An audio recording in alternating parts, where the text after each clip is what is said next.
Alright guys, what's happening out there? Hope everybody is doing well. Welcome along to another episode of 420 News, brought to you by none other than Martin's World. I'm your show host, guys, Martin Condon.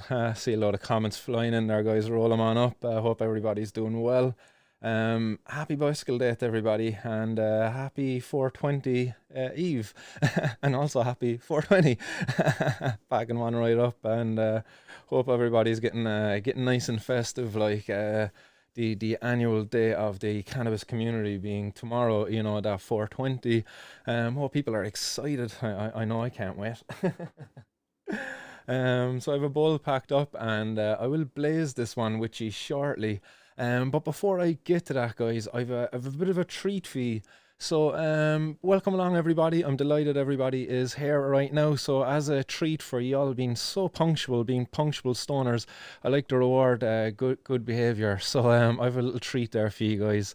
A little premiere for you of a video put together by the Cork Cannabis the Cannabis Activist Alliance Ireland, which is a group that I talked about a number of times on the show before, and we've been meeting up every Tuesday evening for the last number of months, planning and talking about different ways in which we can kind of fight for cannabis legalisation and support Gino Kenny's bill. Well, as part of that, we teamed up with a great musician by the name of Jimmy Cullen out there, and Jimmy Cullen, that's sound.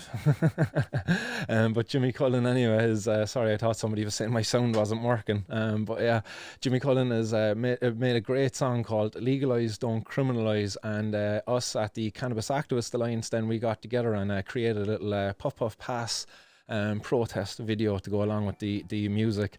And Legend Podge is always supporting the show with some super chats coming in. He's saying, hope all is well, guys, and all is very well here.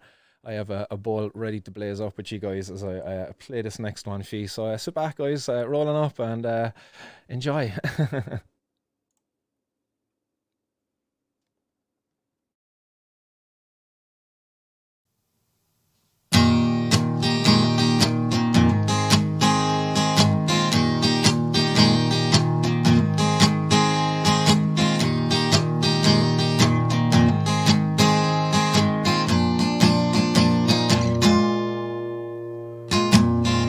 Let me tell you about a plant that's been around for millions of years. It has been found on Mother Earth, a beautiful gift.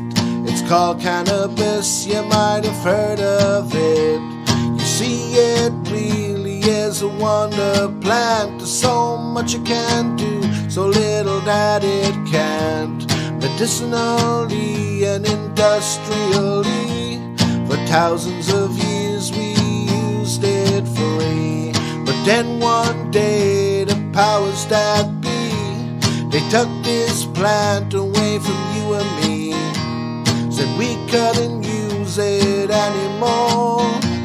It was now a tool in their drug war. But now we say no more. So legalize, don't criminalize. Legalize, don't criminalize. Legalize, don't criminalize. Legalize. Well, can't you see now that it really is a crime? This prohibition people doing time. This prohibition of a natural healing herb. So many suffering all over the world, suffering without this beautiful plant. There's so much it can do, so little that it can't. Spiritually and recreationally, for millions of people it has set them free. So this is our message to the powers that be, who keep this plant away from you and me. We're not gonna let you anymore. We're no longer pawns in your drug war, because now we say no more. So legalize, don't criminalize. Legalize, don't criminalize. Legalize, don't criminalize. Legalize. hemp plant is one of the most beneficial plants for the environment and humans. It is excellent for industrial purposes and in the medical world. It is a biodegradable, renewable, eco-friendly and much more profitable alternative to everything from wood to cotton to plastic and even fossil fuels. So legalize, don't criminalize, legalize, don't criminalize, legalize, don't criminalize, legalize. Yeah, legalize, don't criminalize, legalize, don't criminalize, legalize, don't criminalize, legalize.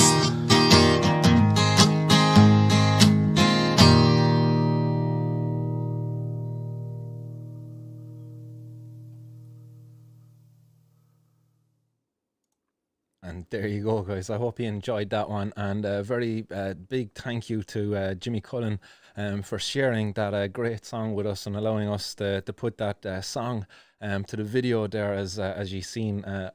Many of, but not all of the members of the Cannabis Activist Alliance Ireland taking part in that one. We've quite a large group there, and it's only grown by the day. Small pun intended. But guys, happy 420 anyway, guys. I saved this one just to blaze it up here with you.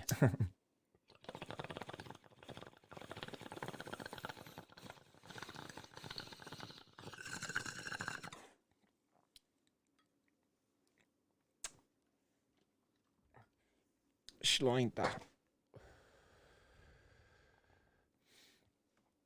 So I see lots of comments coming in there, guys. I see many of you are after enjoying that video anyway. So thanks very much for your positive comments coming through there, guys. And a very early happy birthday there to Podge. I'll try to remember in maybe 6 days' time if I can at all to get another happy birthday your way, Podge. But if I don't, there you go, man. I just done it. John, I'm sorry you didn't make the cut, man. Apologies there. Maybe you made that second cut. Hopefully, maybe you can send me on a video and we'll make another version just for you, John. Who else is out there? We got Keith out there as well. Keith, what's happening? He says he has to wait until tomorrow to get some, but at least there's going to be some there tomorrow. She's cutting a bit of close, but at least it's going to arrive on 420. Happy days. And yeah, we have other people out there. Monsieur Fudge, we've Sean as well. What's happening, lads? Hope you're all well. Gary TXD says, how are you, Martin? I was just watching a short documentary there on hemp, and my God, it's a gift from God. 100%, guys. There's amazing things that this plant can do, and but really the benefits haven't been fully explored because of the prohibition around cannabis, you know, for a simple desire to prevent somebody like me, which they've failed to do, from getting my access to cannabis and consuming it. They failed in doing that, but what they've actually achieved is a much greater devastation to our society overall, because we've been kind of locked away from accessing all of the benefits that the cannabis plant has to offer us in terms of fuels, building materials, bioplastics. The list is fucking huge. Like I think it was like at 25,000 products there when Jack Herrera put together his book, The Emperor Wears No Clothes. Like, but really, like, it is an amazing plant, and it isn't any wonder like that the powers that be, if you will, are so hell bent on trying to keep it from us. But we will overcome it. The people will overcome it. Like we'll no longer be pawns of their drug war as we've been for so long. So I will get on with today's news anyway, guys, for fear of waffling on any longer. I see Ashlyn out there as well. What's happening, Ashlyn?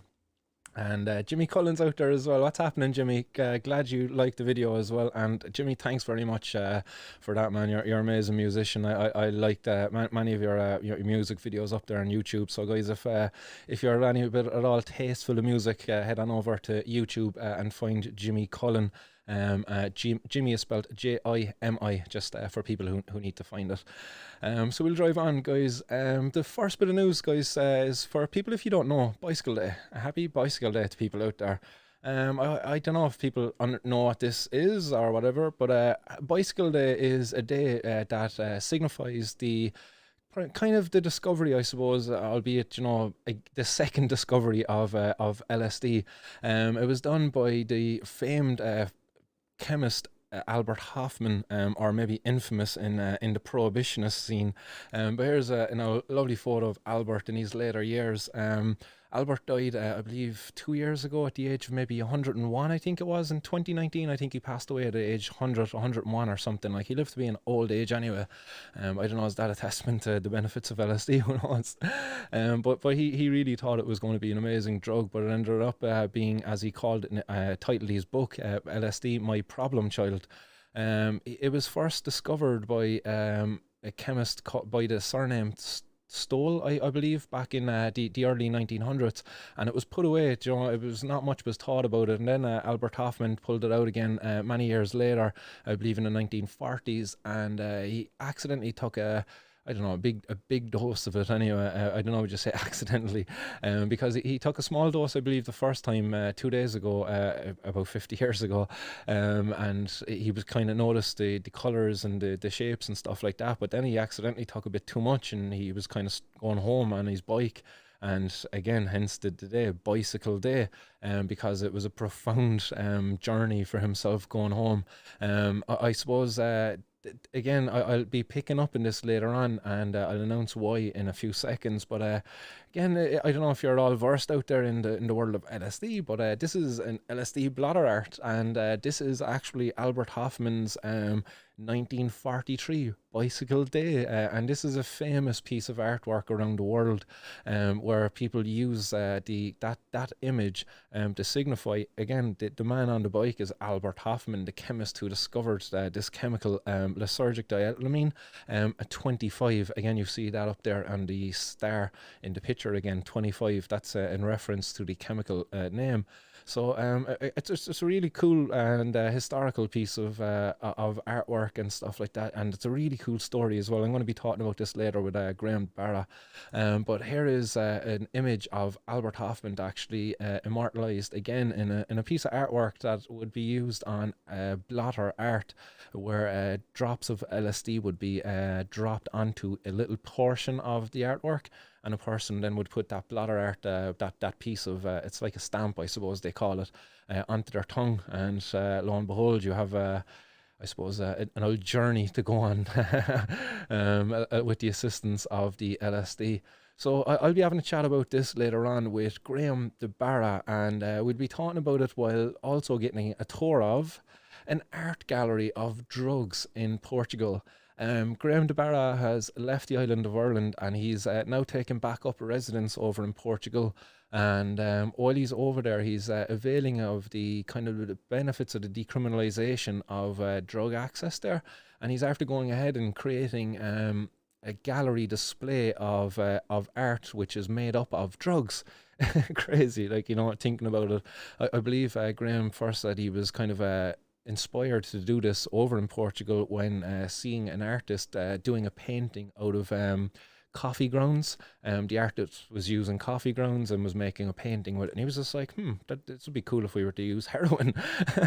Like, quite a jump to make, like, but no other than Graham DeBarra would be able to make that and pull it off too. So guys, later on this evening after 4:20 news ends, maybe a little about 5:30, 6, keep an eye out. Myself and Graham, we'll just say 6 o'clock, I suppose. Myself and Graham will go live. I'll get a tour of his gallery, and we'll be having a discussion there about Bicycle Day and all those kind of things there as well, about the artwork and what inspired him to do all of this. So fair play to Graham. Like, I can't wait to have a discussion with him later about this, and to get to see some of the artwork that he's after putting together there. I'm sure he's got a story or two to share, as well as the acquiring some of the drugs. I don't know if some of you might have seen back in a few months ago anyway, I was over in Lisbon on the way back, actually, from meeting Graham over in the Azores Islands, on a business trip over there, scoping out some island for a potential business project at the time. But anyhow, look, on the way back I got ripped off with some hash on the street. Thought I was getting a good deal, but actually what turned out to be a good deal was just not. It was just a straight up scam.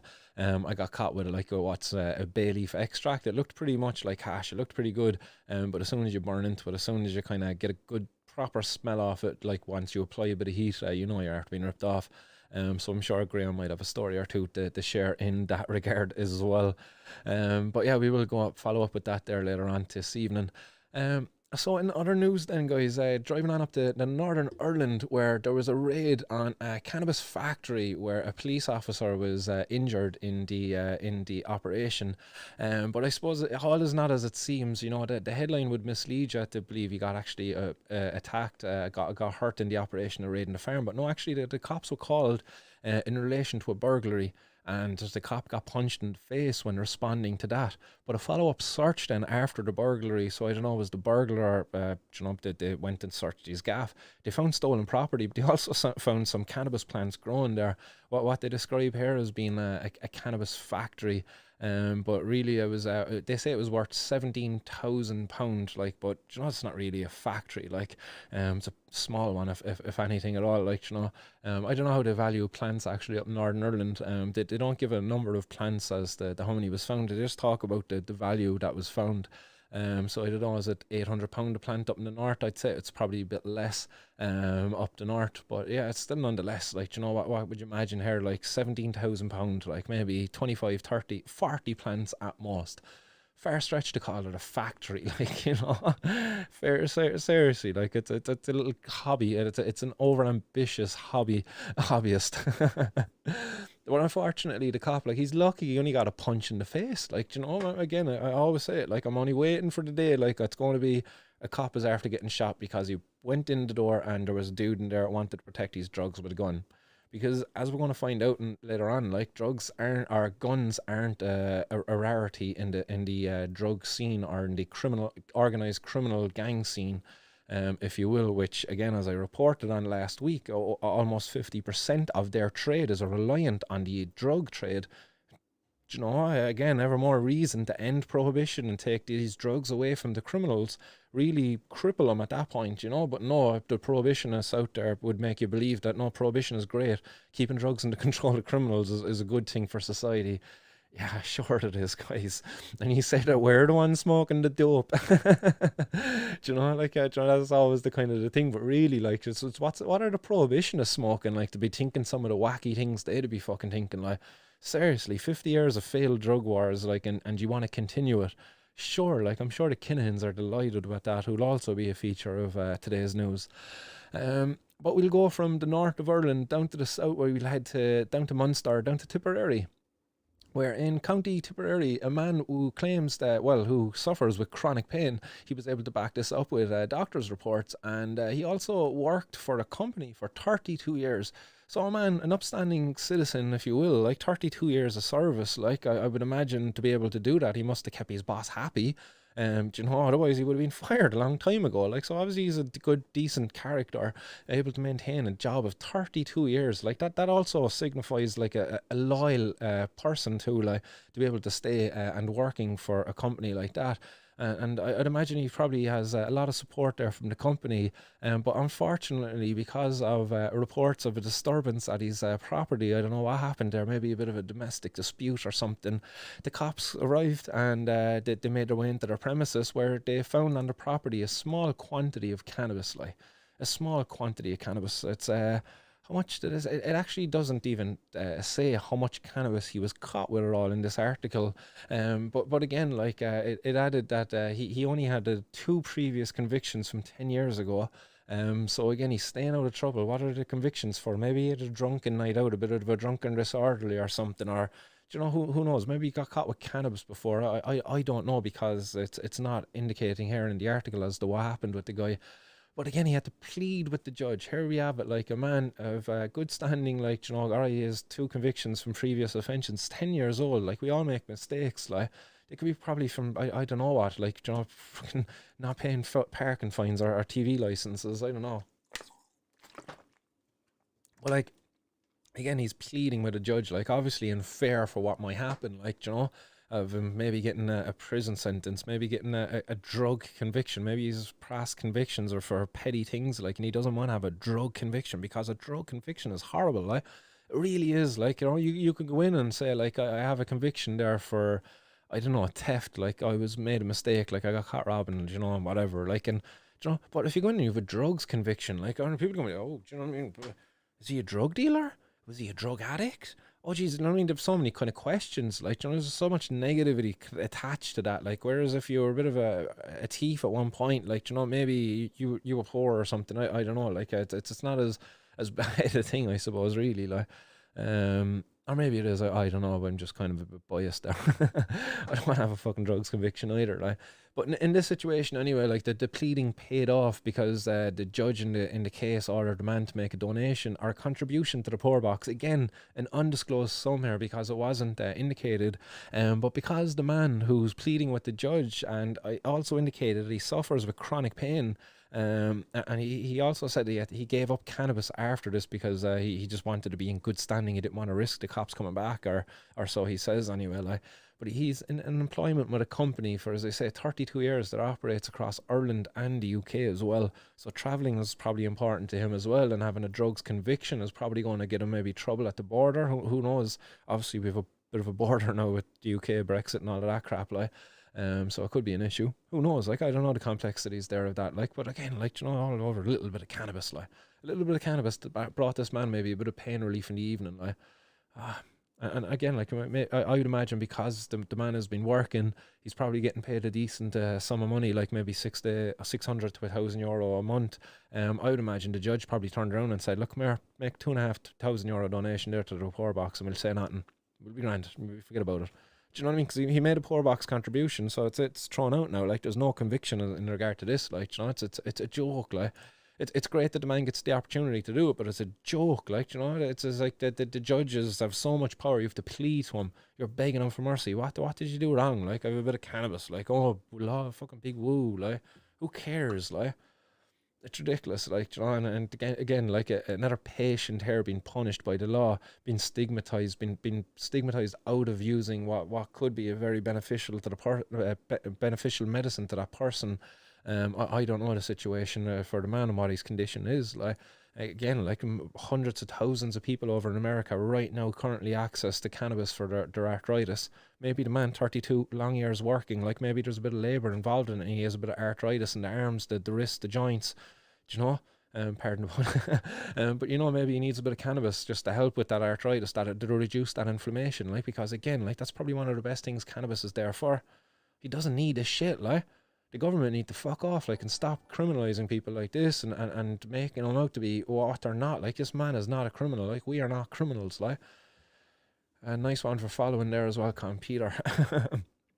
Again, if this man is out there, if you want to come on Martin's World, I'd more than gladly share the stage here with you. I share the mic and get that story out there to people, because I think what happened to you was wrong, and I think you having to plead with the judge, you know, for him to show mercy to you, it's bollocks, like.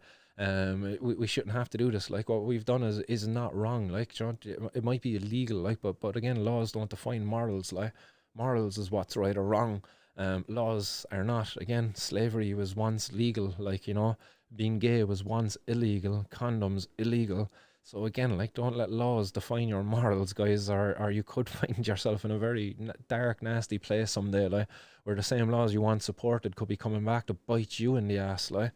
You know, you might even be a drug consumer, like, you know, but you might support prohibition, and then you go on to maybe later have a kid, or maybe you later go on to live next door to a drug dealer. Do you know what I mean? There's many ways in which these drug laws affect you. You get victimized, even though you're not even a user too. Like, you're just a fucking everyday person in society. You know, even the fact that our Gardaí are less efficient in protecting us in the streets, like, there you go. That's a major way people pay every day. We're all victimized in society every day that this prohibition remains in place. And we all pay the price for it, like, because we're all paying for our Gardaí. The Gardaí are public servants. Are they serving us, the public, in their duties currently with this shit, like? Like, how is the public being served? This man has chronic pain. The Gardaí entered his house because of another issue. It was a domestic disturbance. What has cannabis got to do with it? Like, fuck off, mind your own business. Like, if the man hit his wife or something, arrest him for that, if that's what he was doing. Like, maybe the wife was beating him up, like, you know, who knows? Like, I don't know the situation, like, but to deal with that, like, stop dealing with the cannabis, like, you know, it's such a waste of time, like, waste of the court's time, waste of the public purse, like, stop. I'm just going to drive on with the news, because I could stay ranting out this for ages. Where we go, we're going to Offaly next, guys. We're going up to County Offaly, where a man found twice with drugs accused of selling misery. And So this was above in Offaly, where in Tullamore District Court, where a man who had been in foster care when he was a child now suffered with mental health difficulties and was self-medicating with cannabis.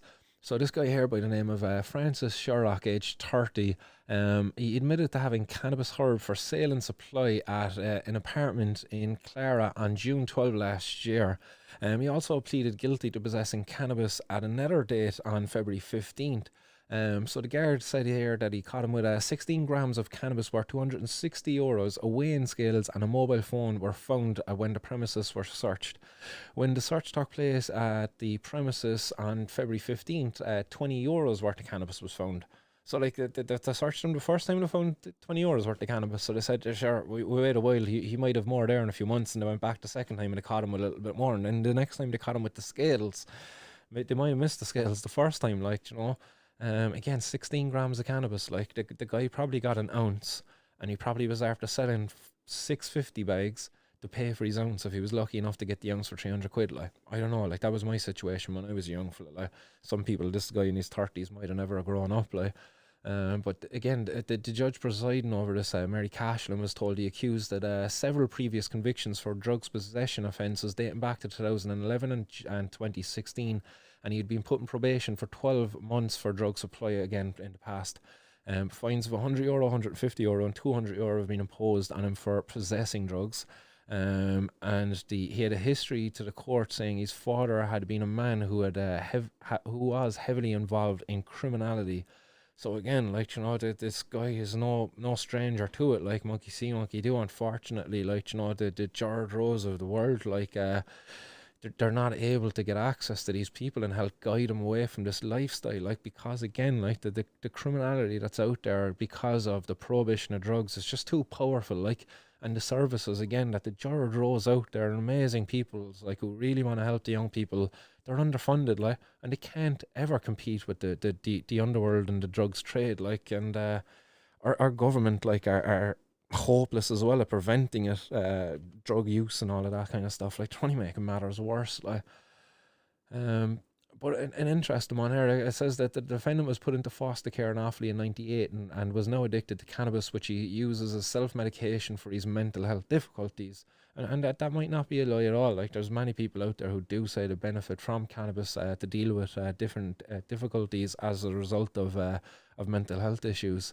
But he had just been released from psychiatric care at St. Fintan's and was now trying to put his life back in order. He was in receipt of a disability payment. He had bought €300 to the court as a contribution, again, a donation to the charity box, and he asked for the matter to be adjourned so he could engage with the probation services further. After reading Mr. Sherlock's letter, Judge Cashlin said he did not deal with the offence possession, drugs or sale and supply to others, but rather was about his dealing with the Gardaí. His life may be difficulty, but he's certainly selling misery to other people, and this court won't tolerate that. He's selling cannabis. Cannabis, like, whether this judge realises it or not, like, that this man could have actually been bringing relief to somebody.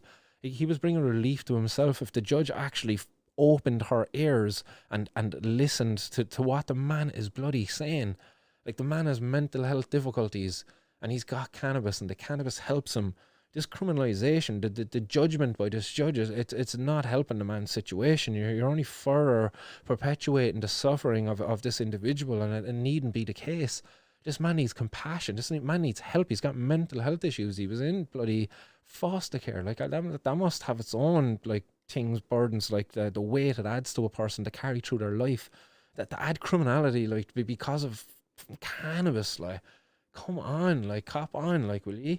Like, it's bad enough you've already financially punished a man who's already, like, one of the most kind of poorest in society. Like, €300 a week, like, that's not a lot of money to be bringing in fairness, like, but being a man on disability too, like, you know, he's probably not the greatest up there in the head, like, you know, and unfortunately, like, he's just, I don't know, like, he's just fallen into the hard times, and this just isn't helping him any way at all, like, and it's terrible, like, that money is wasted, like, you know, by the judges and the solicitors and all this to criminalise this man.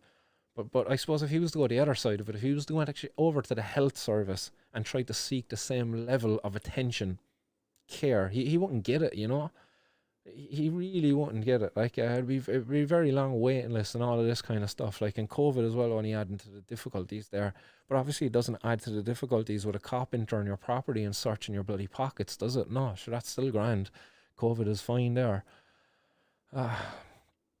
The judge repeated that she was not impressed by this letter to the court and said that his concern was a behaviour towards the Gardaí. Mr. Donor asked that the client be given credit for his guilty plea and that he had engaged with his mental health services in Portlaoise, having been in St. Fintan's for 2 weeks.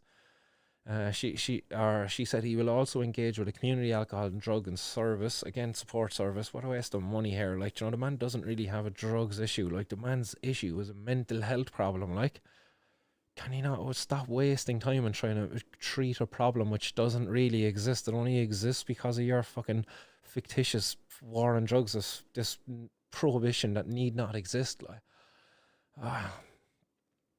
so the judge anyway adjourned the sentence for a probation report again and said that she was concerned that Mr. Sherlock had progressed from possessing of drugs for his own use to the sale and supply of drugs to others. Is this not a known thing that happens to people?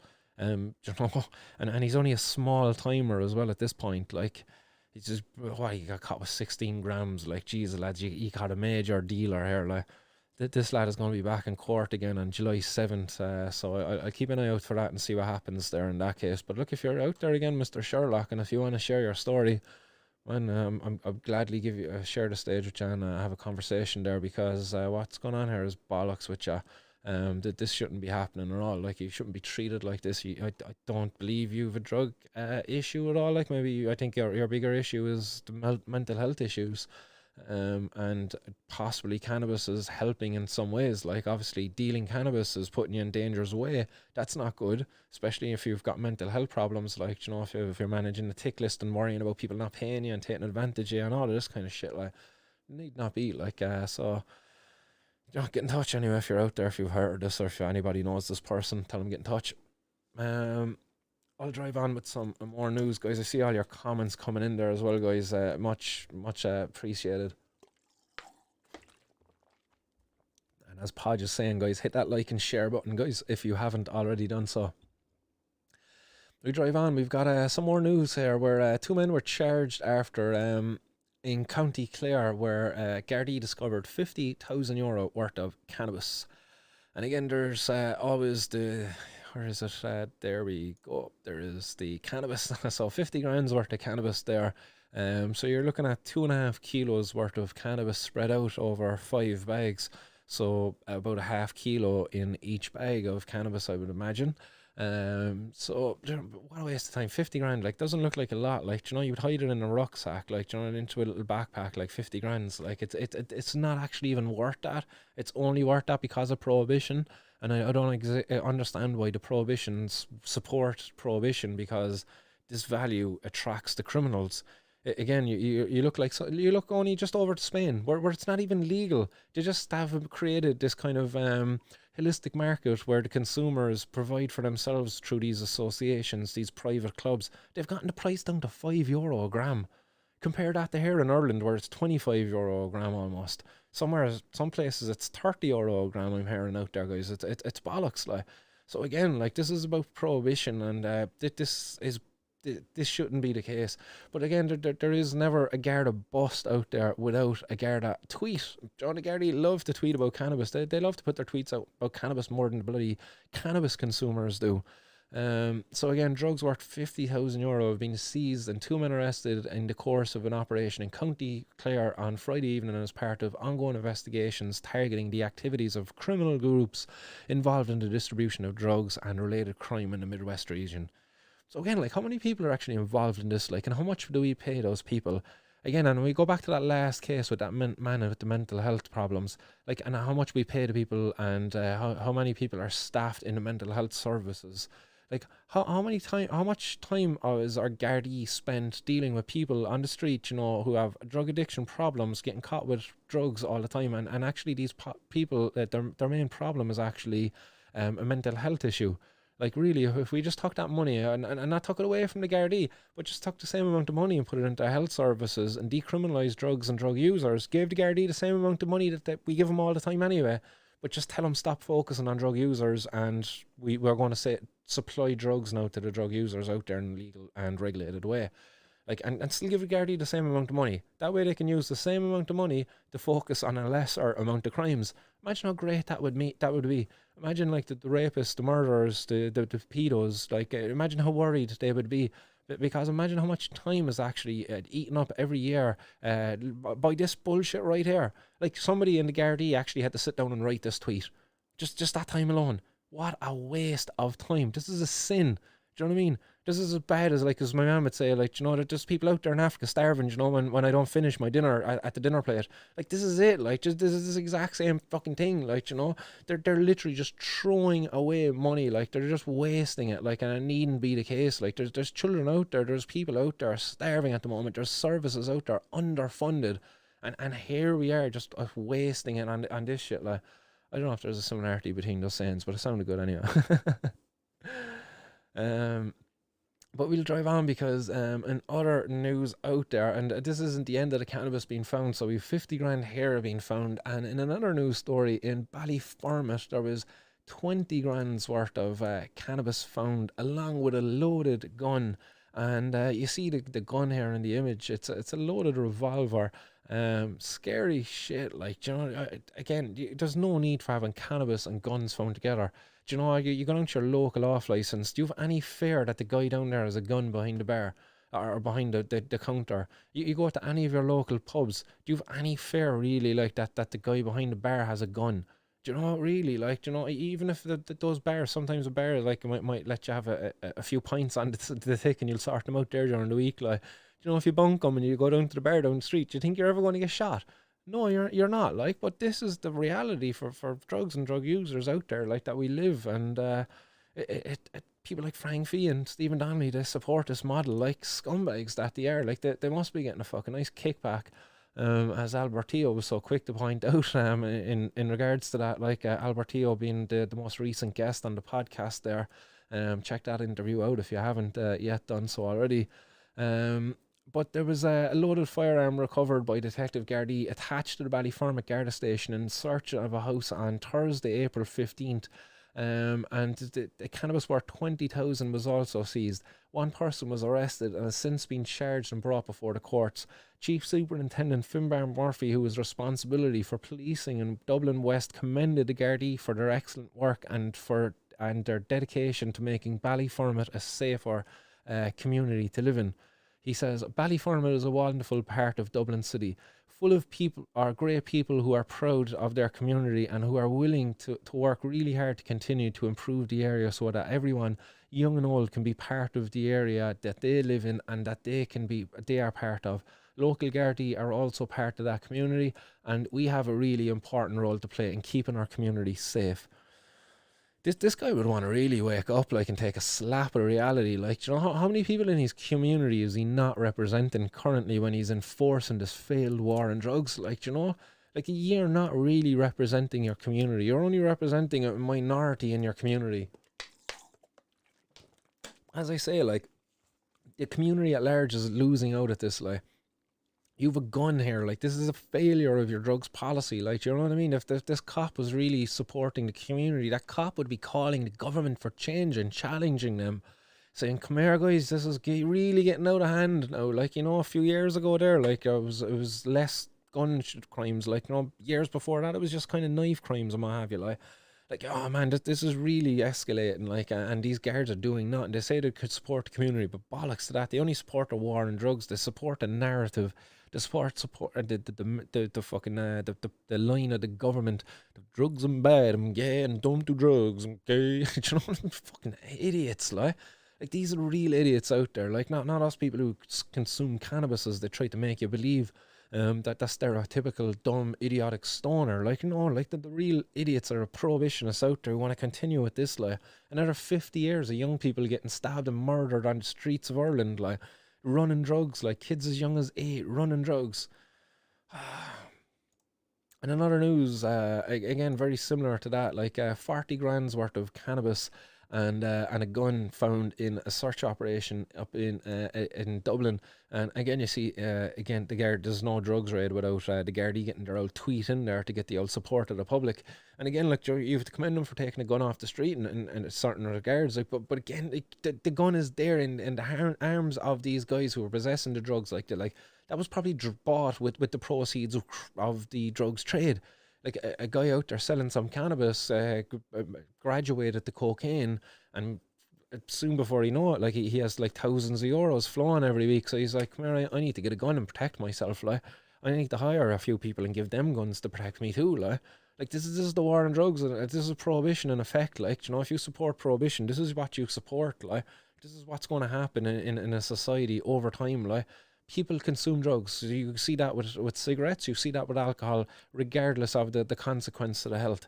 So therefore, it's the government's responsibility to put health programs in place of educating the public as to how to minimise and reduce the harms to them from these drugs. Campaigns such as abstaining from the use of them, yes, that's great, like, you know, but not everybody wants to abstain. So therefore, like, educating people on different ways of reducing the harms then around those drugs is what we should be doing. Not this kind of like abstinence by force, like that's bollocks, like that's not working. Like, look what's happening then. Like, abstinence by force meets by force on the other side then, in order to keep the supply going. Like, and this is it. Like, this is in the hands of young people out there, like kids on the streets of Ireland, like going around with guns. And as I say, like, this isn't a new thing. Like, this is something that's been going on for years and years in Ireland. Like, I have a story here for you that goes back, and this is an old one, but it's going back to 1999. And it ties into where I'm going with today's story, guys. So again, apologies to people out there. This does get a little bit morbid over the next few minutes, so I apologize for this. So if you're all like bad about death and stuff like that, maybe switch off there now. And 3, 2, 1, there you go, that's enough warning. But the next one, it was a Cork teen was killed back in 1999 after a stabbing over a £50 debt. And again, I don't believe this young person here is related to me, just to clarify that similarity in surnames, but I don't think there is a relation. I can't confirm or deny that yet. But from what I know anyway, I don't know of any relation. But this guy, Peter Condon, as the story goes, he was accompanying his friend, who at the time, I suppose, was a drug dealer. And his friend at the time was 19. Peter was only 17.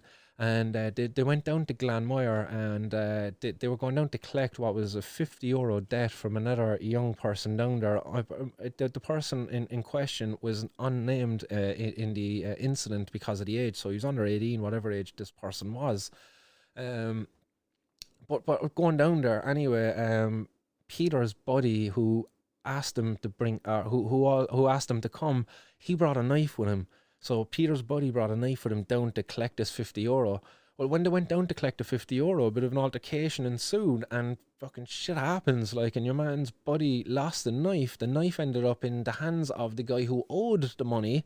The guy who owed them the money ended up stabbing the two lads who came down to collect the money.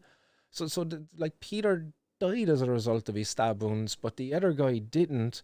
And it was a crazy one, all over a £50 debt at the time. £50 was 50 fucking pounds.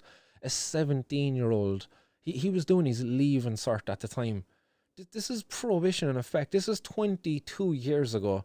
Where is the outrage in this? Like, you know, have we learned nothing as a result of the mistakes that were made in the past? These devastating consequences that again, and that the politicians are not paying this.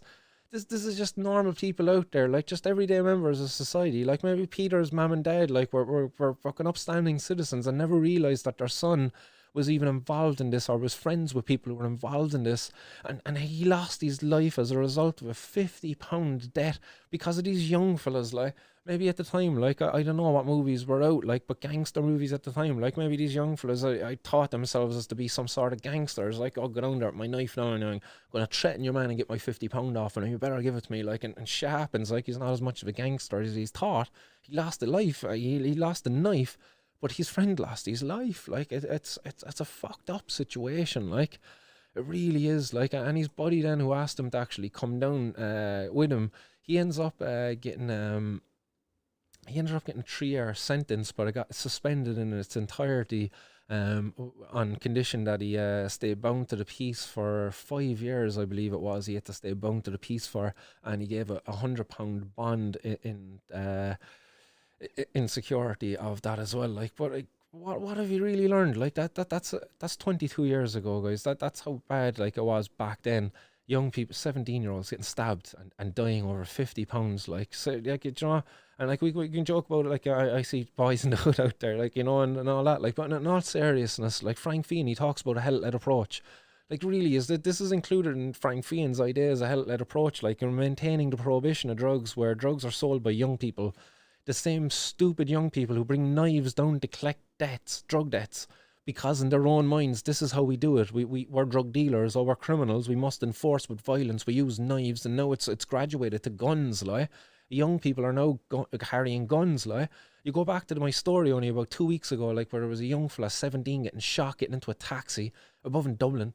Or maybe I think it might even been 16 or 17, getting into a taxi, and he got shot a number of times because of his association with a criminal gang group above there, who I'll be mentioning in a little bit again, like. Crazy, like, do you know what I mean? Have we learned nothing? Like, we haven't. Like, these guys are insane. Like, these guys are in control of our country and control of our drug policies. They're really insane, like. So again, I just go back to the need for the protest tomorrow, guys. 4:20 tomorrow, guys. I hope to see as many people out there as possible across wherever you want to be protesting. I'm going to be down in Cork City doing my thing anyway. Starting at 3 o'clock outside of the Cork City Library. Real fucking snow or shine, like, I'm going to be down there anyway with my little megaphone. Legalise. Apologies for that one. But I will be down there anyway, and I'll be fucking shouting from the rooftops, because this shit, like, this is 22 years ago, like, you know, and it hasn't, nothing has changed, like, you know. Again, as I say, like, 17-year-old only a few weeks ago getting shot, getting into a taxi because of this fucking stupid prohibition of drugs that we don't need, like. Come on, we can be much more adult in our society than what we're currently being, like, you know. Oh, it's just so frustrating, like, oh my God. But look, I'll drive on, because I'll get upset about these ones, because, as I say, like, this is a bit morbid, and it touches a chord with me, because these young people involved in this, like, you know, and I've kids myself, I've 2 daughters, like, you know, and I hope fucking I don't ever have to deal with any shit like this, like, as a result of people they might be friends with or whatever, like, you know, because of the stupid fucking drug trade, like, you know. Because this stuff doesn't go on with drink, this stuff doesn't go on with alcohol or tobacco. You know, just kids not out there stabbing each other over fucking tobacco, over cigarettes. Like, you know, you owe me there for a few long slogs, like. You know, they're not doing it, like, you know, it's drugs, like, and they're getting younger at the moment. Like, we really need to change this, like. This is much, much greater than my desire just to smoke and possess a bit of cannabis, like. Our fucking society is paying a great price for this prohibition, like, and it needs to change, like. People are paying with their lives out there, like, you know, and that's the next story, like. And I'll try to maintain myself now for this one.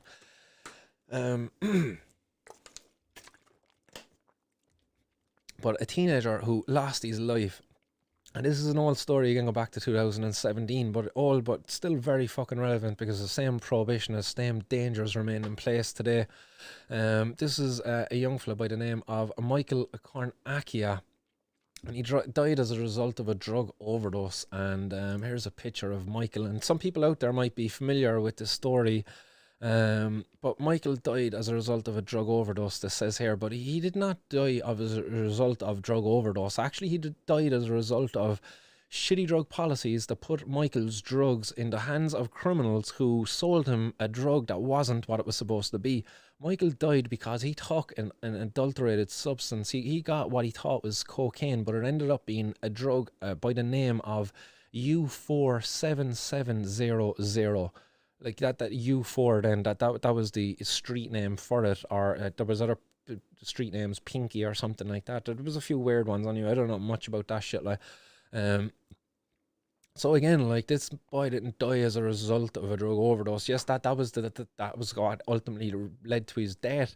But he died because of these stupid drug policies, where this young fella, 16, is able to go to another young fella, stupid maybe, or even an older fella, 18, 19, who was willing to sell it to a minor, a 16-year-old, again, like, you know, if you go to an off license, like, it'll be very difficult for this young fella. They get alcohol from an off license.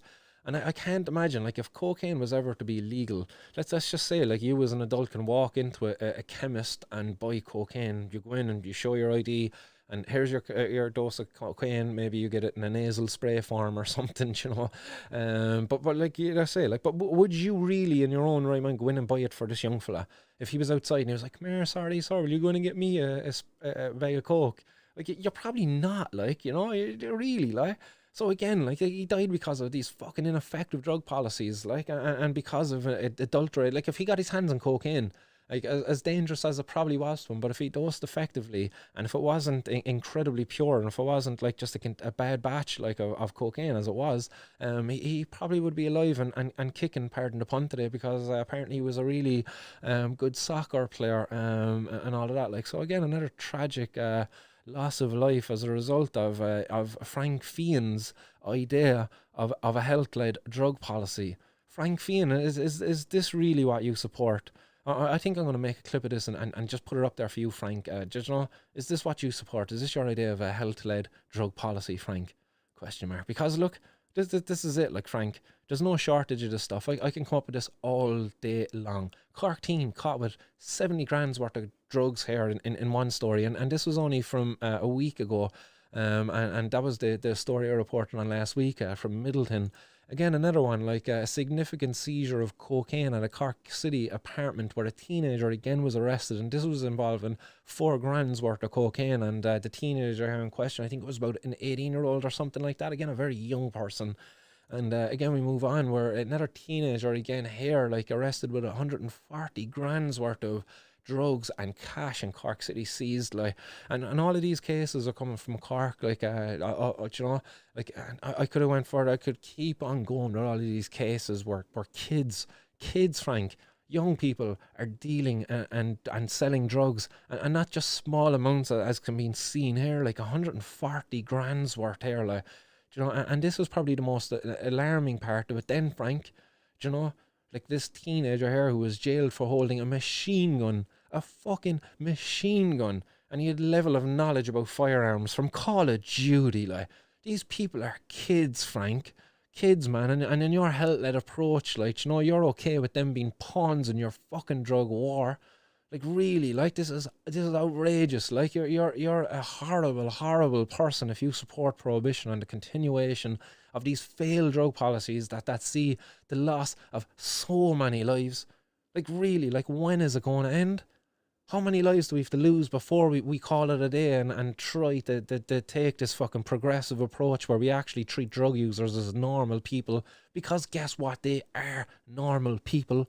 People use fucking drugs. Like, get over it. Like, stop being so judgmental. Like, it's crazy. Like, and the final one then to finish off with, again, like, in Frank Fian's health-led approach, like, you know, like, Cartel's Corrupt Cops. The Kinahan mob is linked to Bent police as 27 tons of cocaine is seized in a European operation. And that's the headline there of an article over on, I believe it was the Sunday World. This was up there.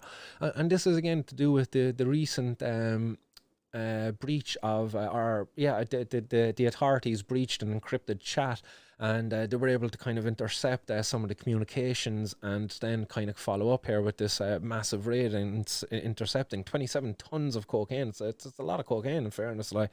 But a most significant part of the interception actually was the discovery of over 1,500 individuals, corrupt individuals, including solicitors, judges, public servants, and Gardaí, not Gardaí, but it says police.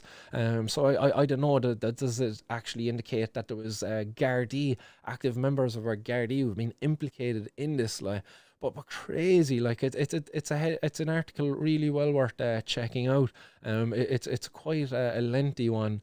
It's Operation Sky was the name of the operation, and it was the biggest ever police raid last month.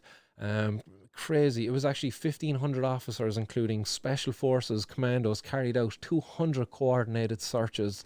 It's like, man, imagine that, like, 1,500 officers, including special forces. Like, imagine the bucks involved in training these people and then putting them out there to get involved in this operation. Like, That this is the price of the war on drugs, like the global war on drugs.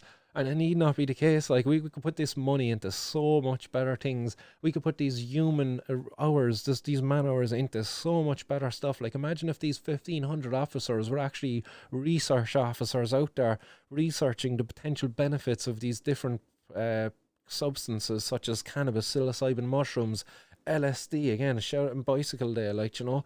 Right, imagine that, like, imagine the good we would be doing in the world, because we're doing no good here, like, great, we took 27 tons of cocaine off the street, great, guess what, there's 2,000 fucking tons more coming, there's millions of tons more coming, it's an endless supply, like, you know, no matter what, like, the cops fucking up it, the criminals up it even more, like, you know, it really, it's a never-ending game of cat and mouse there that they're playing.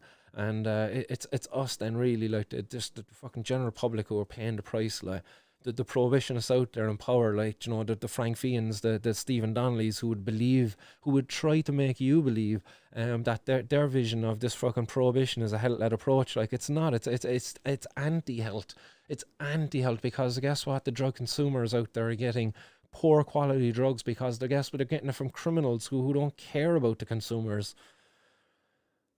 And then us as cannabis consumers, if we do something about it in order to undermine the criminals, take back a bit of control into how we supply ourselves with our cannabis, like we get dragged before the courts and made out to be something that we're not, like, you know, some fucking Pablo Escobar, because we had 10 cannabis plants grown because 3 of them were in flower and 6 of them or 7 of them were in veg. You know, I was cutting clones. Who knows? Like, whatever reason, like, you got caught with a load of plants in your fucking headlines there, like, and you're the biggest criminal ever, like.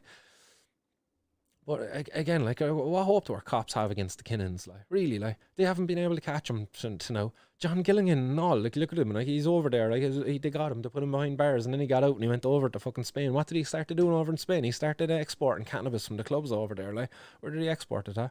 Ireland and the UK.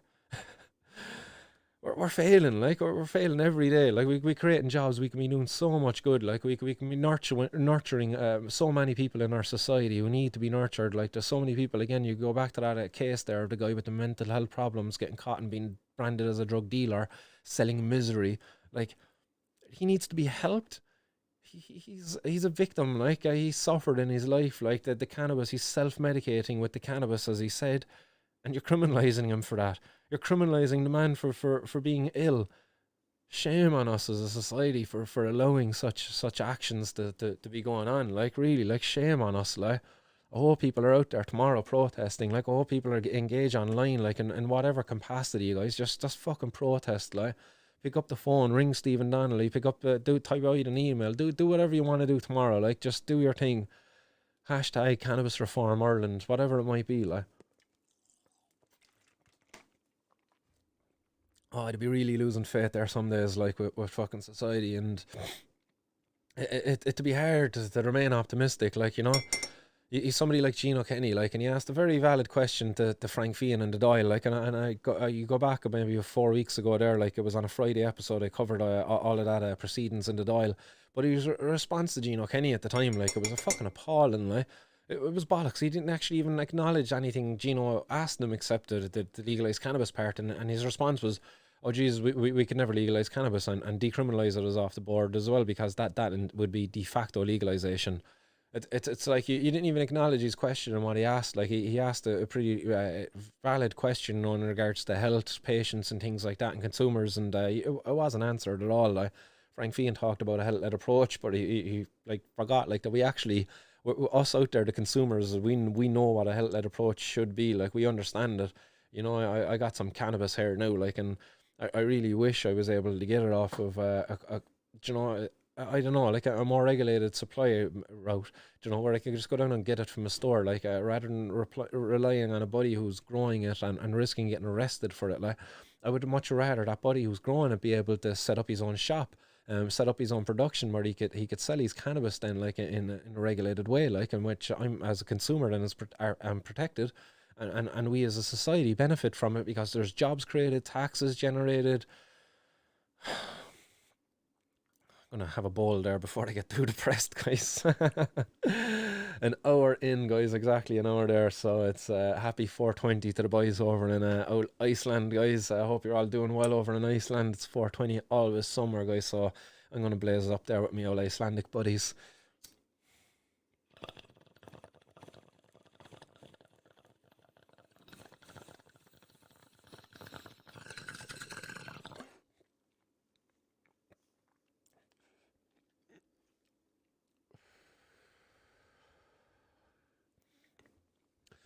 So, guys, that is it for today of all the 420 news. I'll go back over some of your comments there, guys. I see loads of comments coming in there.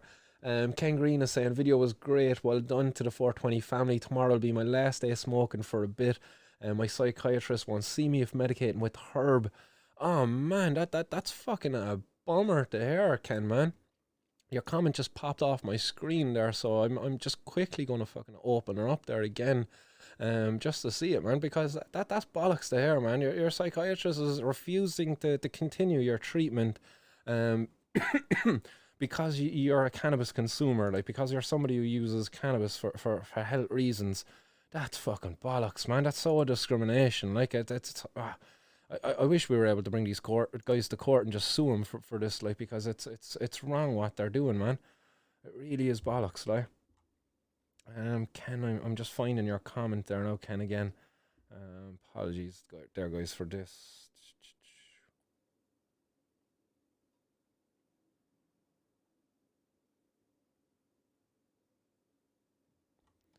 Alright, I'm not able to find your comment out there, Ken. It's probably in one of the replies or something like that.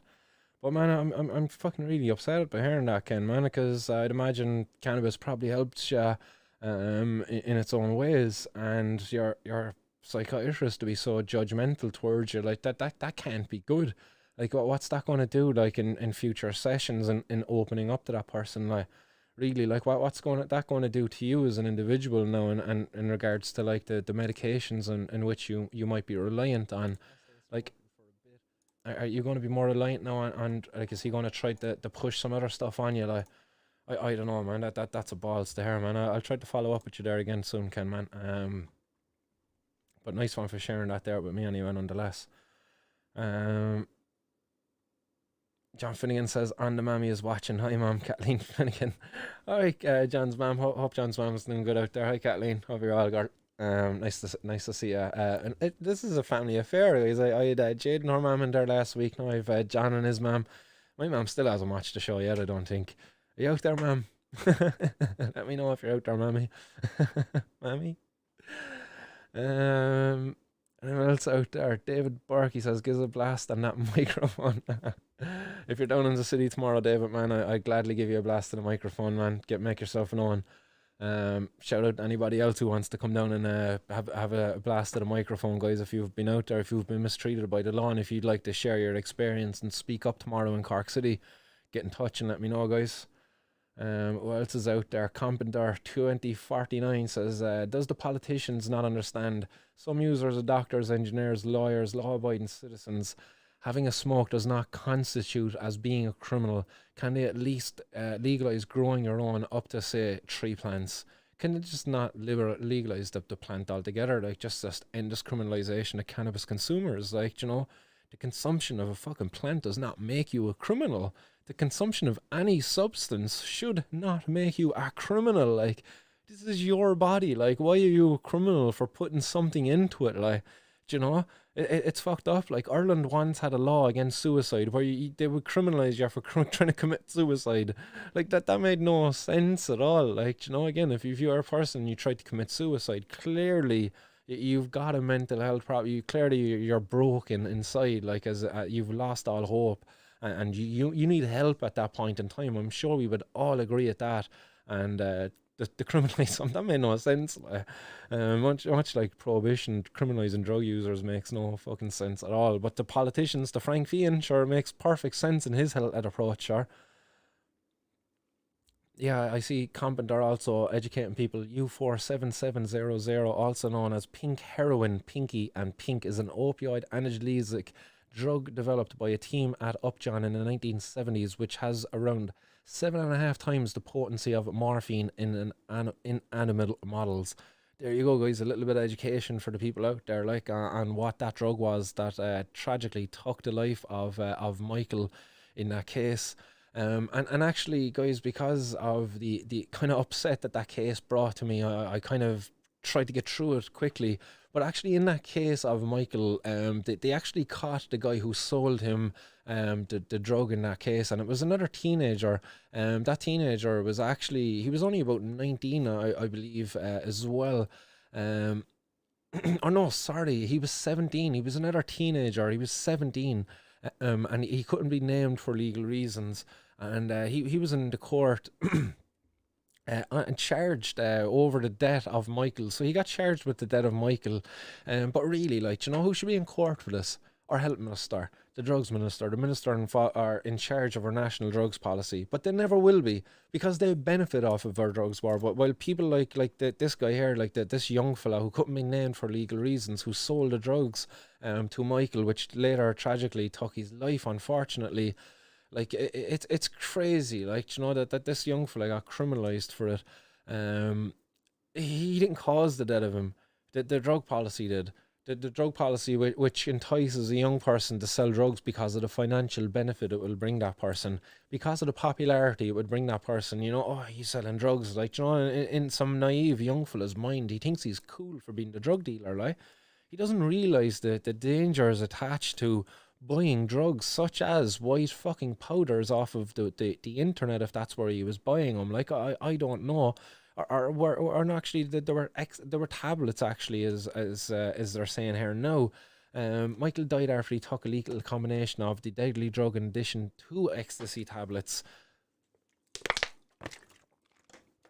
So again here, like, the young fella Michael died as a result of taking, he died as a result of miseducation.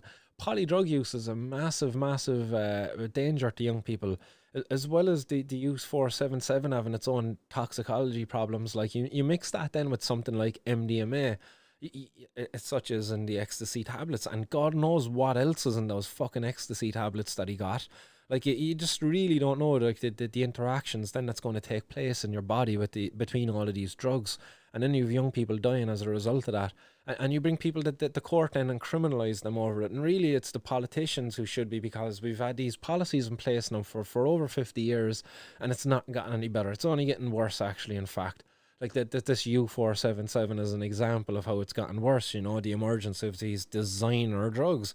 They're called designer drugs because they're made to mimic other drugs, and they're made because they're now legal because of the form, the molecular form is not an illegal drug as defined by the law. At least it wasn't until cases like this started happening and the psychedelic or the Novel Substances Act was introduced. But what a crime it is, like, you know, that we bring a young person to court for selling this drug, and the politicians get off scot-free, like, really, like, they do, like.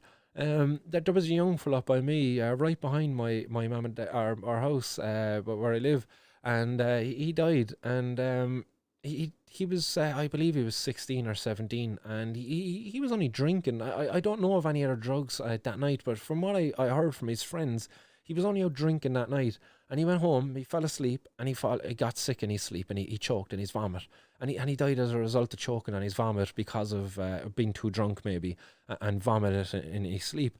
Did we go and charge the off license where he got that from? Was there an investigation to find out what adult went into that off license to buy that drink for that young fella? There wasn't. There was no real moral outrage. It was just, sure, young fellas are going to drink. Like, it's just a part of growing up, isn't it? Sure, we all done it, didn't we? All went bushing. Sure, it's grand, like, isn't it? Like, we're like, and then for this one, we've the complete opposite reaction. There's a manhunt. Like, we go catch the drug dealer, and because he sold an illegal drug, no, you're a bad person, and it's your fault this young person died. It's your fault.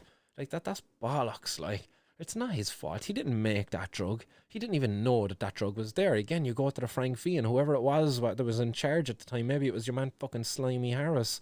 Like, I don't know who it was. Like, but these people in charge, like, of the drug policy of a health committee or of the Minister for Health and all of that shit, like, these people are the ones who should be in court. Like, Frank Fee ignores an enormous population of people every day on Twitter And through his email systems, through his phone systems, he ignores us actively. He refuses to engage with people who ring up and say, I'm a cannabis consumer and these policies are acting against my health. They're not in the best interest of me. And, you know, and they don't acknowledge that.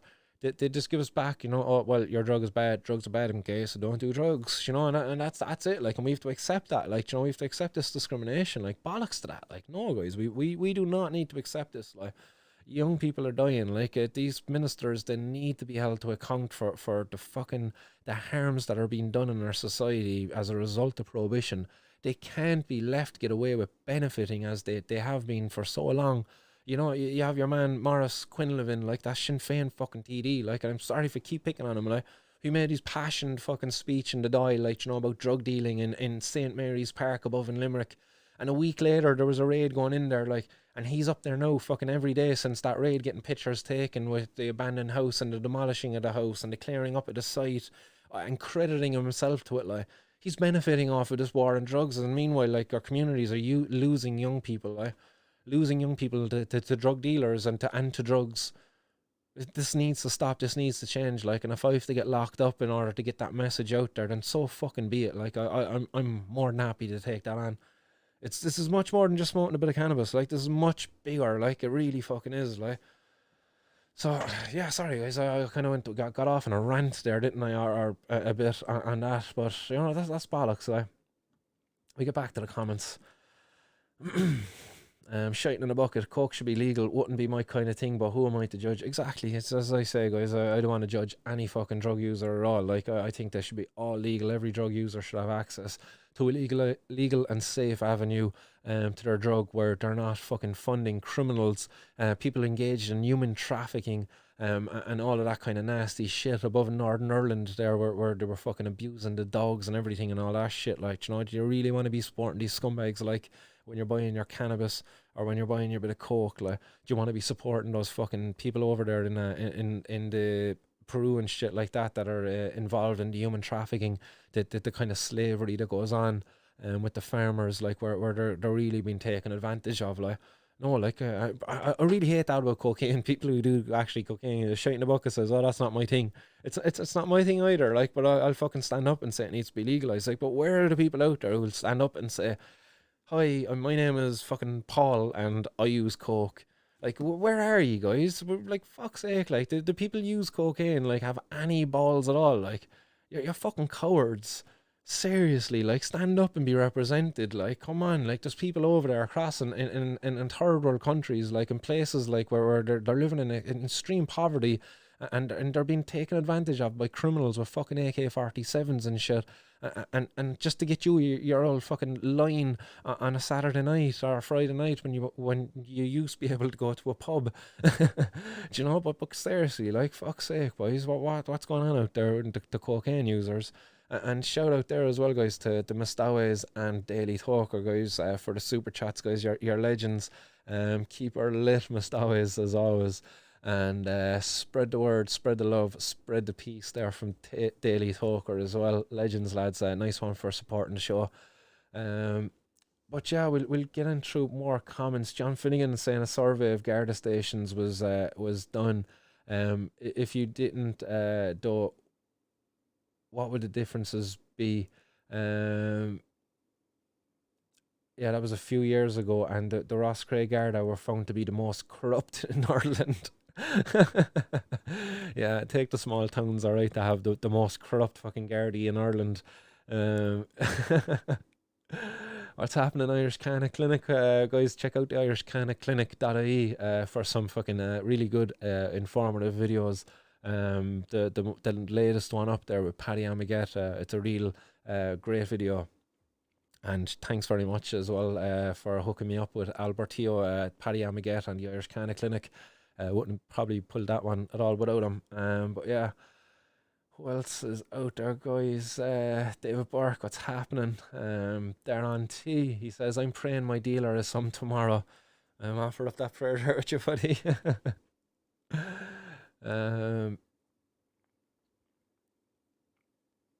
There, Patrick Corbin says 420 protest Drata starting at St. Peter's Church, donuts from Boston Donuts and walk down to the Garda station from Stockwell's Lane onto the Garda station to sit and have a smoke and offer and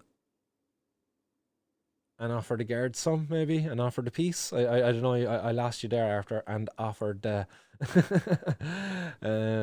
But nice one for that, man. That sounds great, guys. So up in that's up in Drogheda, guys. There's a donut shop up in Drogheda called Boston Donuts. Is it? Donuts from Boston, is it? Yeah, it's at Boston Donuts, and yeah, so that's from Der Patrick, legend, guys. That's a great idea. Literally, go get some donuts, get a cup of tea, coffee, herbal tea, whatever it might be. Bring your spliff, bring your bong, bring your edible, bring your oil, bring your tinctures, bring whatever form of consumption that you like. Bring your placards as well. You know, if you're a non-consumer, like, you know, that's cool. Just bring your placards. So it's more than good. That's great. Like, the more the merrier. And get down there and hold your own protest, guys. Shout out to the lads up in Drogheda. Legend. We got the smallest county in Ireland on board and the largest. Up the rebels, up the boys up in Drogheda. I don't know what they call yourselves up there, but we're rebels down here.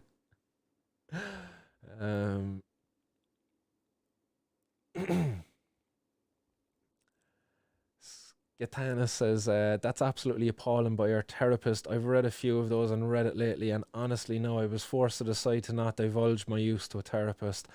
This is shit that I talk about, man. This is bollocks. Like, their patients are uneasy about disclosing information with their health professionals, and this prevents them to get the best help that they can get.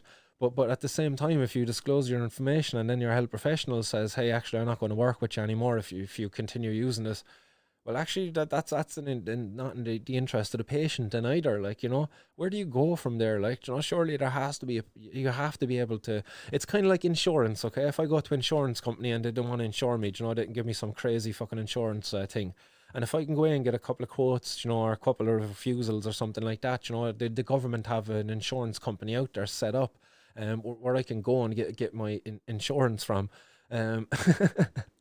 But they've nothing there then for people like with therapists, you know. If you're refused your therapist, where do you go? Like, you know, surely the government have to do something, like, you know, they have to address this issue. Like, the therapist shouldn't be allowed to do this in the first place, like, you know.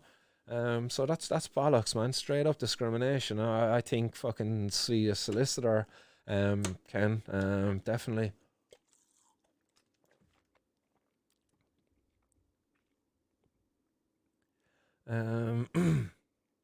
Skatana saying, I literally just started a therapy session and couldn't handle that rejection. There you go, man. Like, there you go. Like, that's coming straight from the horse's mouth. Like, a person out there undergoing therapy, just started, and if they were to receive that level of a rejection from their therapist, the person who's supposed to be fucking kind of non-judgmental, I suppose, aren't they? They're supposed to be like non-biased in this kind of stuff, like, and just offer insights into stuff, like, you know. They're not supposed to really judge you for that stuff, like, at least not right away anyway, like, and at least not like in this ultimatum way, like, then look, it's fucking my way or out the door, like. That's so fucking wrong, like.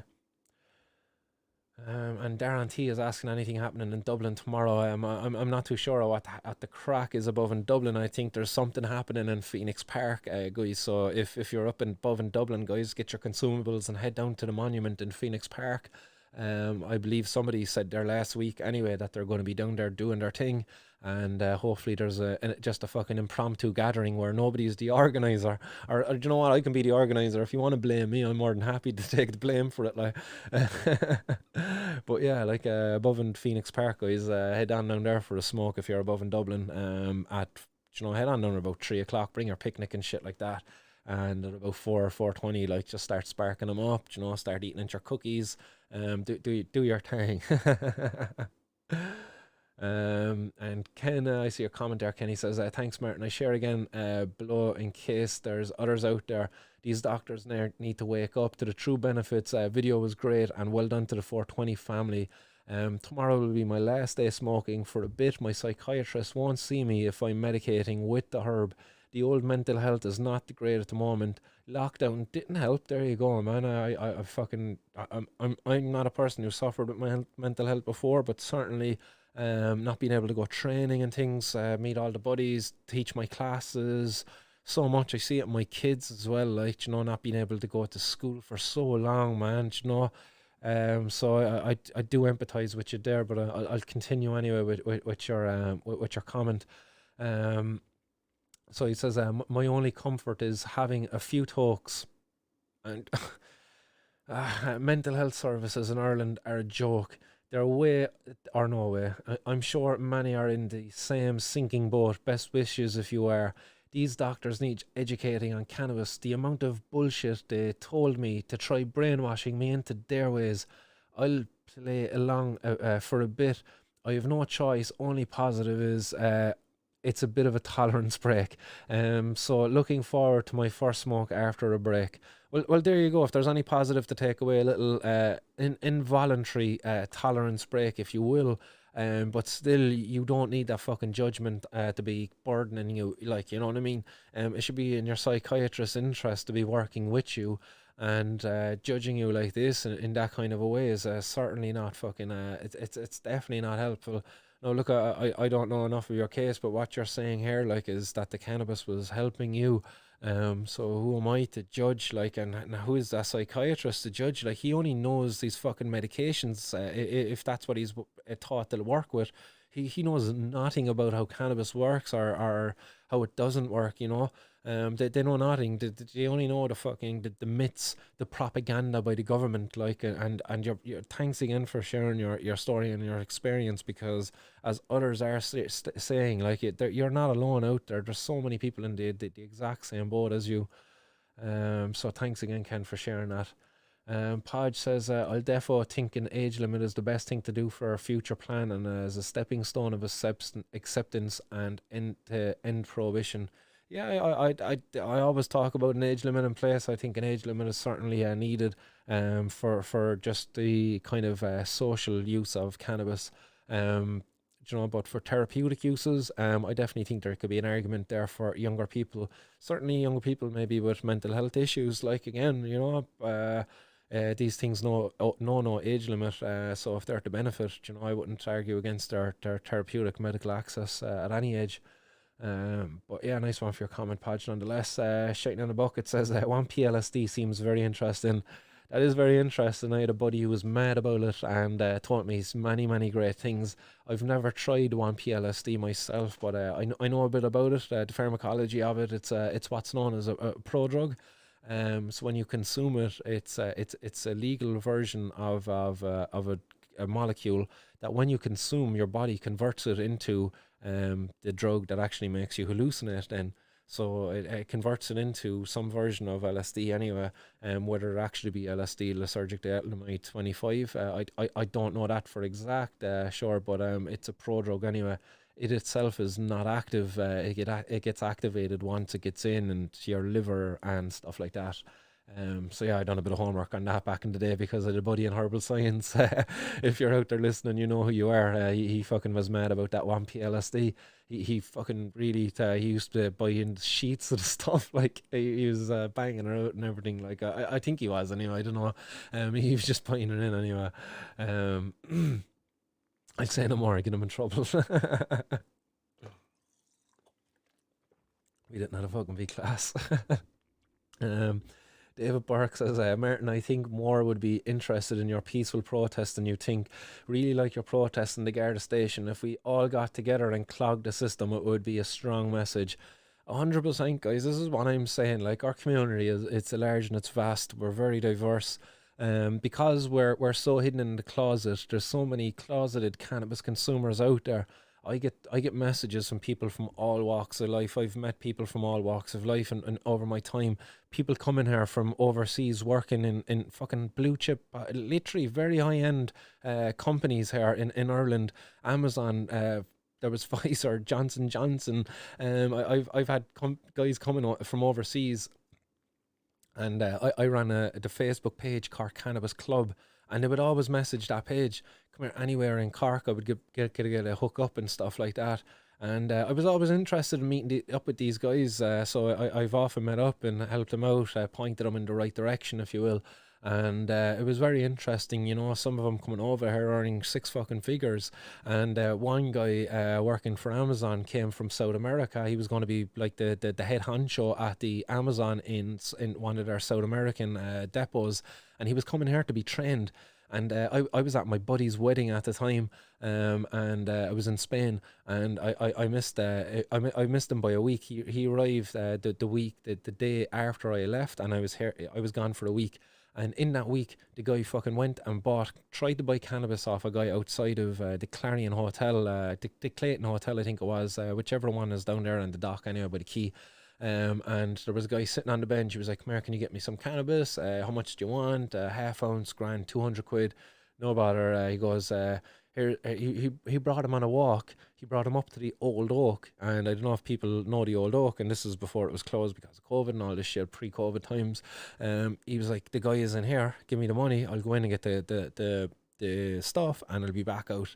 So the guy thought, "Look, that's cool. Look, he's going in the store. He must come back out the store. But if you don't know the Old Oak, there's a side door. You can go out the side door, and you can go back out up the English market, and you're gone."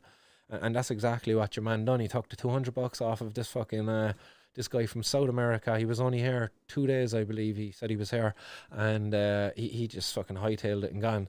I arrived back from Spain a week later. I met up with this guy. Fucking, he told me his story. I helped him out, got him hooked up with a really nice fucking ounce of cannabis actually from a buddy who grew, and he got a very good price on it as well. And he was delighted. He had a good time here afterwards. Like, but again, like, you know, from all walks of life, this guy wouldn't be seen next or near anything, like, you know what I mean? I'd say he was terrified even messaging the Cork Cannabis Club page, you know. He even said it in the chat, the message to me, like, "Oh, will you please delete this message?" Like, you know what I mean? The guy was terrified. Like, I probably could have took screenshots and bribed the guy, like, you know what I mean? Like, oh, I could have taken advantage of people like this, like, but I didn't. Like, I'm one of the nice guys out there. Like there is many of me. I'm fucking definitely not unique in that regard.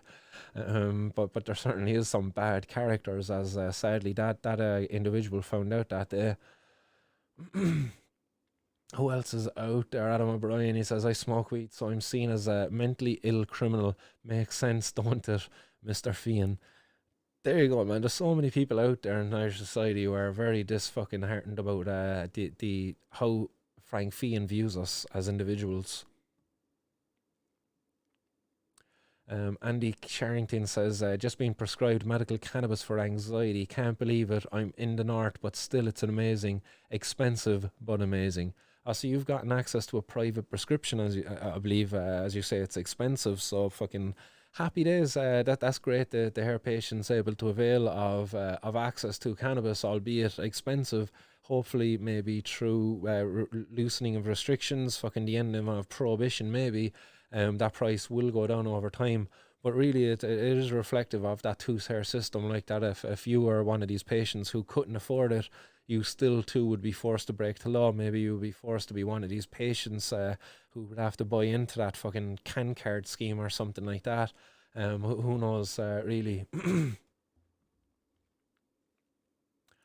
Other comments out there, guys. Just got a few comments there. Yeah, Andy Carrington says, "Private healthcare, the medical cannabis clinic." Happy days, man. That's who is getting it through. John Finn also saying that funny that the cannabis plant is illegal when it is not a drug, just like the grapevine or tobacco plant, coca plant. They only become a drug when man gets the hands on them and change the chemical makeup of the plants.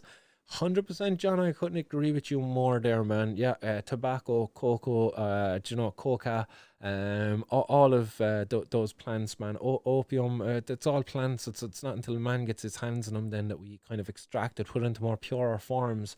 And especially when there's a financial benefit then driving that, such as the fucking illicit black market, then there is there is a need for that, like, you know. Again, you look at Gabor Mate's stuff there, like, addiction is not as a result of drug use. It's an underlying issue of a much greater problem existing in that individual. You know, the drug addiction is a symptom of that underlying issue that's being unaddressed in societies where prohibition is focused on. We just treat the drug addiction. We don't ever really treat, again, that individual with a mental health problem. he's getting more treatment for his drug fucking dealing than he is for his mental health problems. That's a crime. Or really failing people. I see a big comment here from Darren Murphy. He's saying, "Ben, police everywhere. Let us grow and get this shit out of the hands of the scumbags. Corruption and criminal networks are rampant here in Ireland. And this so-called government, and yet you won't stop fucking with weed. We have serial predators walking the streets daily because of shitty laws, yet I was jailed in 2013 for 4 months for breaking subway windows after an 8-year breakup and being intoxicated, and served my time for it with less than 10 total charges in my life due to alcohol. I stopped drinking at that time, paid fines, and still went to jail because I wouldn't do 250 hours of unpaid work that yet they walk. Cannabis illegal and people jailed daily, yet heroin is the real Irish pandemic. They should be that should be the main focus of the war on drugs in this country, but it's not. I think there should be no real focus of the war on drugs. I just think we need to decriminalise all drug users and provide a safe and legal avenue. I think that's the best way that we can kind of deal with these criminals, these fucking drug dealers that you're saying that can go get bent, like, you know, that they can fuck off. I would agree with you in that, like, it's a rather long comment there. He says, "Fuck the dealers, help the addicts, and leave us pads alone." Bang on, man. Do you know what? Most of us work, and they're not lazy spongers like we're portrayed by the government or psychotic lunatics one step from snapping. More of us are made to rely on the government because of our inability to get jobs, because of the fucking criminal label slapped upon us because of getting caught with a bit of cannabis. That burdens the government even more. It's silly, like. He goes on to say, "Look, my point is people that are against cannabis, just please think twice. Do you really want drug dealers out selling it, possibly to your family members? Do you want the money off it to help fund guns, hard drugs and violence, or would you rather have it legal with most some will buy will legal, most will grow, some will buy, yeah. Tax can benefit healthcare, public services, the one and only guards to deal with the real crimes of Ireland and the real crooks running in the ground. Simple, most smokers are good people, the best kind, free to weed and end the suffering. 420 tomorrow, people, let's get baked." Nice ending there. Nice one for your comment there, man. Much appreciated, albeit a long one. Like, yeah, man, 420 tomorrow, guys. Let's get out there and let's fucking fight for our rights. Like, if getting baked is a part of that fighting for our rights, like, let's fucking do it. Like, as I say, like, this is my protest that I engage in here all the time, and if you want to get out there and get enraged, get involved, so be it. Like, almost done. Last few comments there, so guys. Monshore Fudge says, "I'm being unofficially prescribed, so to speak, from a professional. Now that's saying something. Third counsellor." Interesting, man. Nice one for letting me know that. Greenbeard says, "Afternoon, boys and girls. What's happening, Greenbeard?" And John Finnegan says, "You heard it first here, people. If you get nabbed tomorrow, just tell the Garda that Martin's World told you do it." There you go, guys. I'll take the blame for you all. No bothers at all. I'll join you all in court. Happy days. Camsy HD says, "It's becoming a bit clearer now that these plants medicines are vital for the future and ascension of our species." Man, 100%. I think, yeah, certainly psychedelics have a lot to offer. Cannabis and psychedelics, that they're really a treasure trove of opportunity for delivering health benefits to us as humans, and for, as you say, the ascension of our species. We've been robbed and denied them for the last fucking 80 years as our abilities to research these things has expanded and really developed. So imagine our potential had we been researching these things all along rather than being denied that opportunity. So really, like, I do look forward to seeing what the next 10 to 20 years brings us, because the last 10 years has been really fucking bountiful. All of the many findings there as to the benefits of MDMA, psilocybin, ayahuasca, ibogaine, like all of these natural compounds, except maybe MDMA, but they're finding their benefits there in therapies, like really astounding stuff. Like, and we've been told all along, like, that these stuff are bad. Why have we been told these things are bad, and actually, in fact, when used correctly, they're actually really good. Andy Charrington says, that's fucking madness. I've been seeing a psychiatrist who says the NHS prescribes drugs for mental health are lousy, in her words. She believes in cannabis. Well, there you go. Like the woman, the psychiatrist who says the NHS prescribes drugs for mental health that are lousy. Like that says it all, really. Like, doesn't it? Like, and she believes in cannabis, but look, her hands are tied, because she works for the NHS. Obviously, she supports things like so. Happy days. At least she shared her opinion with you. Psychiatrists will talk to alcoholics who are killing themselves all day long. Fucking hypocrites. Yeah, there you go. Like, that's the feelings of the community out there now.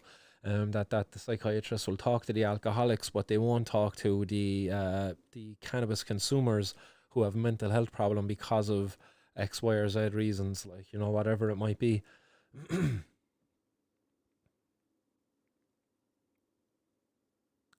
Mackie Starfish, what's happening? I see you're saying hello. Hope you're doing well, Mackie. Hope you've subscribed to the show, Mackie. Hit that like and share button too, bud. Who else is out there, guys? Podge, I'm 4 days with no puff because the cost and my insomnia have gone crazy without cannabis. Oh, that's a fucking bummer, man.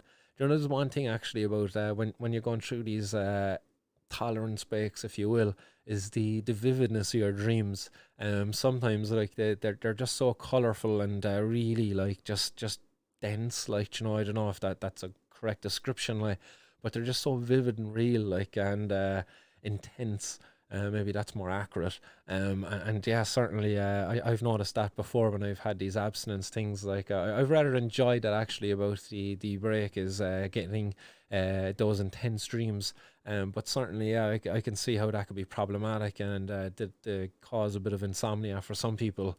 But yeah, the others maybe. I was trying not to do that lucid dreaming at the time.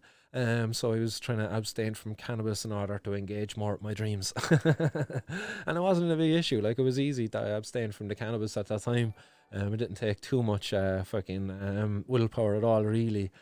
Just had to hide my bong and put it away so I wasn't looking at it all the time and just remind myself why I was abstaining. Like, you know, it was a worthwhile affair.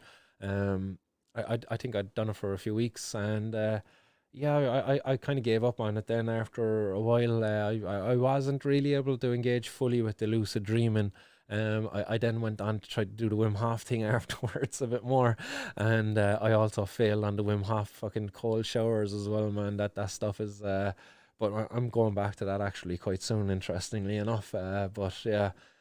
We'll drive on there. Skankdust, 420 there from Skankdust. Let's get rocking into 420. Make your voice heard. Legend for that super chat, man. Thanks very much for supporting the show as always, guys. Thanks very much for all your chats and all the super chats coming in there. It's all really appreciated.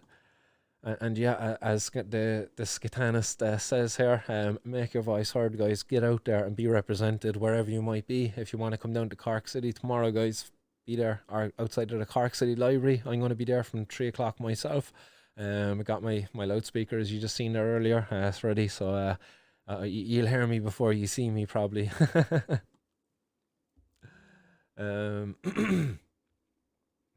Podge is saying our dreams laugh out loud. I haven't slept yet, for fuck's sake. Sorry, man. Apologies. Yeah, some people really do actually need cannabis to kind of help them sleep. Yeah, certainly. I don't think that's like withdrawals from cannabis. I think some people just really have issues with sleeping. Here's some advice for you from a herbalist, I suppose, if it's any help at all. Get some lavender essential oil and put some lavender essential oil, maybe a drop or two under your pillow, maybe. You can also get these like little beanbag things that you can put it onto too, and you can microwave and stuff and get it warm to get more release from it as well. But lavender oil around your pillow, don't put it on the side you sleep on. But you can put it on the inside as well of it to help with it to diffuse through, actually, if under it isn't enough, if it's you got too thick a pillow or something. But the lavender oil will help with helping you sleep. Also having some chamomile tea as well in the evening. Maybe increasing your magnesium intake as well. These are some of the things you can do to help your body unwind in the evening. As well, look at your blue lights. Try to make sure you're not interacting with your phone as well 2 hours before you're trying to get to sleep. If 10 o'clock is your go to sleep time, have 8 o'clock be your screen off time. Start reading a book. Go outside, sit outside for a bit, go for a walk. I don't know what you might do in the evening. I don't know. I'm just throwing out there some advice, tips anyway. I hope this helps you, Podge, maybe to get a bit better sleep in the evening as you're without medicine, as you're without your cannabis, your sleep aid. But these are just some other natural ways anyway in which you can help your body unwind a bit more and to get ready for sleep more. The reducing the blue light one is a very interesting one actually, because that's been shown to help your body produce melatonin, get the cycle up regulated a bit more so that you can unwind much easier when you go to sleep. You transition into that sleep phase a bit easier. So there's a lot of studies out there done in that as well. And it's shit you can't get into a sauna now actually as well, man, because saunas are fucking great as well as a way of unwinding as well in the evening. I loved saunas, man. Saunas and cold showers in the evening, and going home then having a nice cup of tea, watching an old episode of TV, and off up to bed then afterwards, like. And it was great. And when I say watch episodes of TV, actually, guys, I can be a bit of a freak at times. Like, I use that blue light filter. So you filter out the blue light. Podge, this is for you as well. You can turn on a blue light filter. You can get an app for your phone if your phone doesn't have it sometimes, and it'll filter out the blue light. Because the blue light, it's been found, is what stops your body from getting into that production of melatonin before sleep. So if you're still insistent in looking at your phone or your TV, you can get blue light filters, and even you can get sunglasses to have a filter on it that filters out the blue light sleep. And as Shite in the Bucket says, exercise, guys, it's fucking great. Like, just make sure you're getting daily exercise as well. Like that's going to help really with unwinding in the evening. But maybe if you don't have cannabis, it's going to be hard to exercise as well. I don't know what the situation is there for yourself, Podge. But I hope some of those tips help you anyway, Podge, man, if you're still out there. Who else is there, guys? Leah, what's happening? Leah says, cannabis is the only thing that helps me sleep. Without it, I'm awake till near 5 a.m. And that's very interesting. So many people out there rely on cannabis to help them sleep. You know, and it's a great sleep aid. Like, it really is. Albeit the one of the side effects, all right, is the diminished interaction with your dream, I suppose, if you will, just a reduction on that intensity. But that's not a bad thing all the time for some people. Anyway, it could be a good thing. Excuse me. I still dream, actually. Yeah. My uncle used to always encourage people to keep a dream journal. I always contemplating doing it, but it's interesting, like, you know, that you could always remember your dream when you first wake up, but then a few minutes later you might be thinking, like, if you didn't really engage with the thought, you'd think you didn't even dream. So that's why he used to always write down his dreams. Yeah, shout out to Willie, fucking may he rest in peace. Yeah, Dragon's Bread all the way, Jack. Guys, I'm gonna have to start signing off there actually in a second. I just see the time there now. It's 6:05. Graham was probably out there waiting for me. So we're gonna get a tour there shortly, guys. So I'll just briefly sign off, grab a quick refreshment, top back up my Ishka, and I'll be back with a tour of the art gallery of Graham DeBarra over in Portugal. So guys, thanks very much for all your comments. I see people out there as well commenting about Wim Hof, Leah as well, saying it's the shit. It really is. It's a fucking it's an amazing therapy. I really love Wim. He's a legend. I just fucking have to really just bite the bullet now and commit to it. And just try to get it out of my head, really, like, you know, and just breathe, bitch, you know, as Wim says, like, you know, just fucking breathe. Breathe, motherfucker. Yeah, I see so many comments there, guys. Good luck tomorrow. Saunas and gum can't do any sooner. We'll be able to and have a couple of nights. They can't beat it. There's Podge. Podge says, I tried bath salts, but no good at all. I turned off my phone to stop looking at it. I'm back on the grind of walking and trying and drain myself out, but not yet. Longest been awake 2 weeks. Fuck man, that's shitty enough. Yeah, it's certainly exploring to these alternatives. You can look at chamomile, lavender. These are really good natural alternatives to some of the pharmaceuticals that will be out there as sleep aids. So if you haven't tried those yet, I would suggest maybe giving those an explore, along with maybe continuing your bath salts and stuff like that. But just make sure you're keeping hydrated and all of that stuff with your bath salts, because that can really dehydrate you. Um, but yeah, Martin James Dwyer is asking, will you be live, Martin, tomorrow? Most certainly I'll be live tomorrow. Yeah, I'll be using my phone. I'll be just doing a live handheld. Maybe I might have some camera crew down there as well. We'll see what happens. But yeah, most certainly I will be live tomorrow for the 420 protest.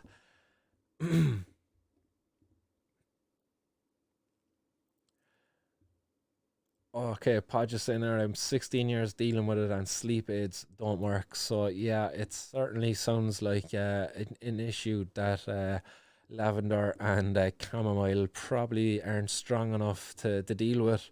Whereas certainly cannabis, fucking, it's going to deliver there, all right. Much more powerful than those herbs, that's for sure. And when used in combination with those herbs, actually, really nice too. And there's other herbs out there you can use actually if you wanted to engage more with your dreams too, like, you know.